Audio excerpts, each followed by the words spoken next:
باللہ من الشیطان الرجیم بسم اللہ الرحمن الرحیم قال رسول اللہ صلی اللہ علیہ وآلہ وسلم اللہ مولانا وانا مولا المؤمنین من کنت مولاہ فہذا علی مولا صلوات محمد۔ سب سے پہلے تمامی حضرات کو اس جشن کی مبارکباد یعنی جشن غدیر کی مبارکباد پیش کرتا ہوں اور اپنے وقت کے امام زمانہ کی خدمت میں مبارکباد پیش کرتا ہوں۔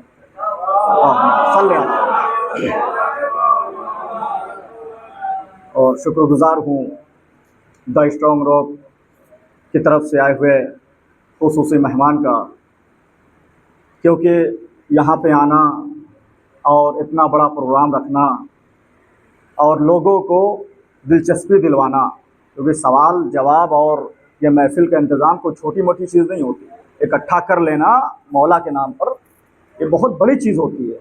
آپ اکٹھا ہوئے ہیں تو مولا کے نام ہی پہ اکٹھا ہوئے ہیں، غدیر کا حوالہ دے کر آپ کو جمع کیا گیا ہے۔ مقصد کیا ہے؟ مقصد یہ ہے کہ اہمیت غدیر لوگ سمجھے، اہمیت غدیر کو لوگ جانیں، اور دنیا بھر میں جگہ جگہ کونے کونے میں دا اسٹرانگ روپ کی طرف سے محفل انعقاد کیا جا رہا ہے اور پیغام پہنچانے کی کوشش کی جا رہی ہے۔ شکر ادا کرتے ہیں شبیع الحسن صاحب کا کہ ماشاءاللہ ممبئی سے تشریف لائے ہوئے ہیں اور اپنی بات رکھیں گے۔ بہرحال بس 10 منٹ کا وقت لیتا ہوں، انشاءاللہ بات مکمل کر دوں گا۔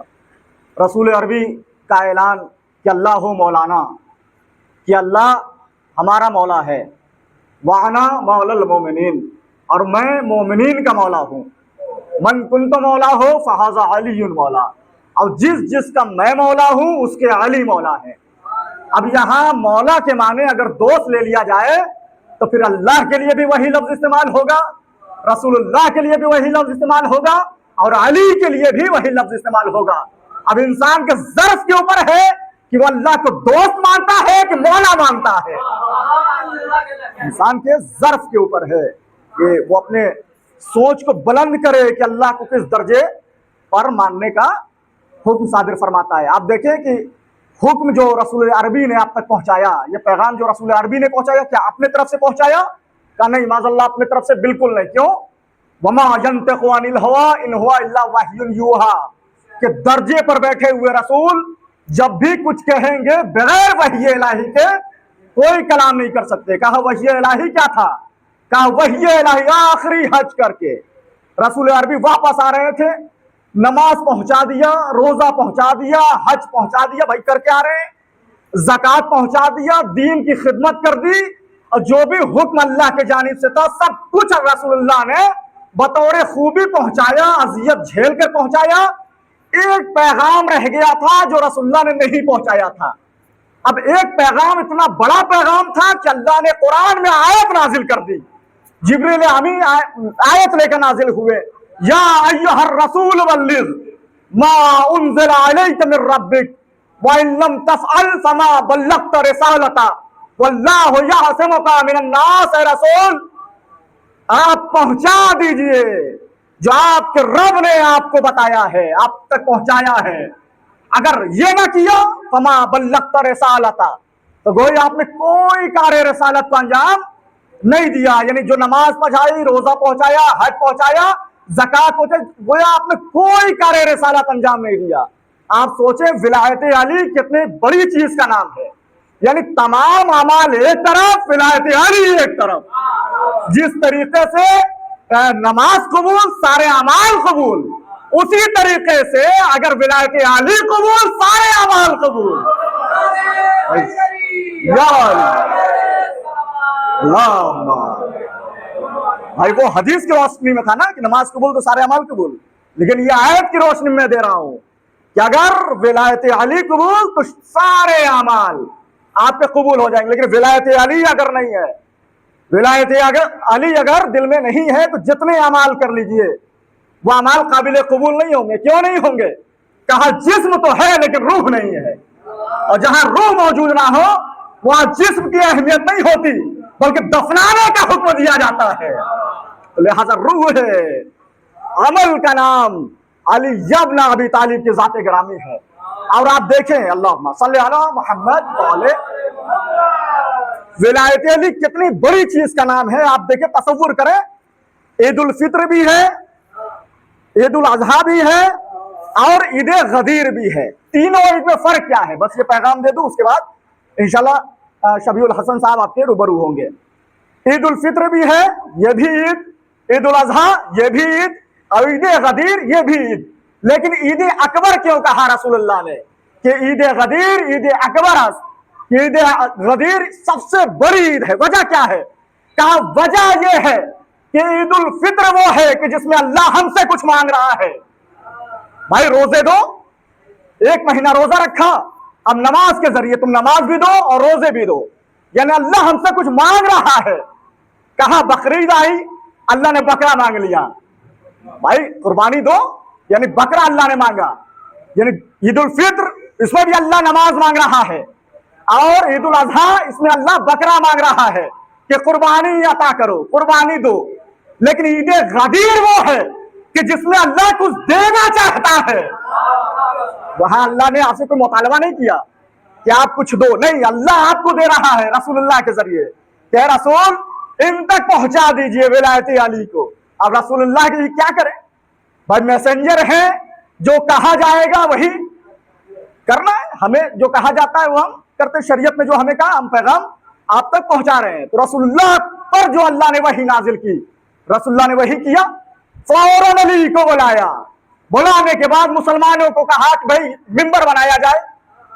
जैसे ही मिंबर की बात हुई, मुसलमान थे बड़ी होशियार, और उनमें ऐसे थे कि जो बहुत कमजोर दिल के थे, फौरन बगल झांकने लगे। या रसूलुल्लाह, ऐसे जगह पर कि जहां कोई साया मौजूद नहीं है, कोई पेड़ नहीं है, कोई दरख्त नहीं है, कोई दीवार नहीं है, कोई घर नहीं है कि कहीं से ईंट ले आए वहां से मिंबर बना ले, कोई पेड़ नहीं है कि वहां से काट के थोड़ा पेड़ का तख्त बना दिया जाए। या रसूलुल्लाह, ऐसे बयाबान में कि जहां दूर दूर तक रेगिस्तान नजर आ रहा है, प्याला मानिन जगह गदीर है कि जहां दूर दूर तक कोई साया मौजूद नहीं है, वहां रसूलुल्लाह कह रहे मिंबर बनाओ।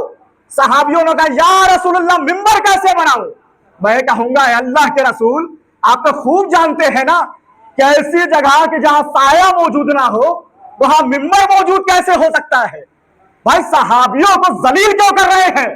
अजब नहीं, रसूलुल्लाह जवाब दे कि मुझे सब पता है कि अगर मैं इन्हें कहूंगा ये मिंबर बना नहीं सकते, मैं इन्हें बताना चाहता हूं कि जब तुम मेरे मशवरे के बगैर मिंबर नहीं बना सकते तो साहिबे मिंबर कहां से बना सकते हो?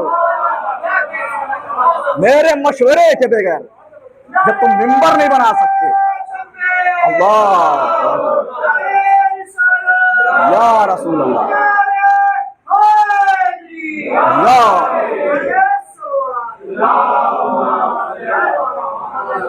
साहिबे मिंबर रसूलुल्लाह ने जलील किया है ऐसे लोगों को, ऐसी फिक्र वालों को। और यही हुआ। जैसे ही मौला बनाया गया, वक्त बिल्कुल कम है, 2 मिनट और, जैसे ही मौला बनाया गया लोगों ने क्या किया, बखिन बखिन या अली इब्न अबी तालिब मुबारक हो, मुबारक हो अली इब्न अबी तालिब मुबारक हो। कहा कि हालात को देखते हुए ये करना पड़ा। 3 दिन तक मुबारकबादी चलती रही। ये रसूलुल्लाह का एक समझे कि आला फिक्र और आला ज़र्फी का मुतालबा है कि जिसमें रसूलुल्लाह ने 3 दिन तक यह एहतमाम किया कि लोग आए और अली को मुबारकबाद दें। यानी रसूलुल्लाह नहीं चाहते थे कि कोई भी शख्स अली के हाथ पर बैत करे बिना वापस चला जाए। अगर एक ही दिन में ये प्रोग्राम होता तो आधे अफराद ऐसे होते कि जो यूं ही चले जाते और जाने के बाद साफ कह देते कि हमने सुना नहीं था। तो रसूलुल्लाह ने कहा नहीं, सुनने से काम नहीं चलेगा, बल्कि हाथ पे बैत भी करनी होगी। सबने बैत की। और कमाल ये है कि रसूलुल्लाह ने पैगाम दिया कि सिर्फ तुम्हारे बैत से काम नहीं चलेगा, बल्कि तुम्हारे घर भर वालों को बैत करना पड़ेगा। कहा कैसे? कहा जब ये 3 दिन के बाद वापस जाएंगे तो बच्चे लिपट कर कहेंगे बाबा कहाँ थे, बाबा कहाँ थे। बीवी कहेगी शौहर अरे आप कहाँ थे, अब तो आ जाना चाहिए था, 2 दिन से लापता थे, कहाँ घूम रहे थे। भाई बीवी है, शक करती है, कहा तुमने बताना पड़ेगा, नहीं कहीं और नहीं थे, बल्कि अली की विलायत का ऐलान हुआ और वहां पर हम मौजूद थे। रसूलुल्लाह ने घर घर विलायत अली को पहुंचाया है, यानी घर घर विलायत अली, बच्चे बच्चे के पास विलायत अली को पहुंचाया, औरतों के पास विलायत अली को पहुंचाया। आप देखें, ये रसूलुल्लाह की आला ज़र्फ़ी का मुतालबा है और लोगों से रसूलुल्लाह ने यही मुतालबा किया है कि तुम विलायत अली पर कायम रहो।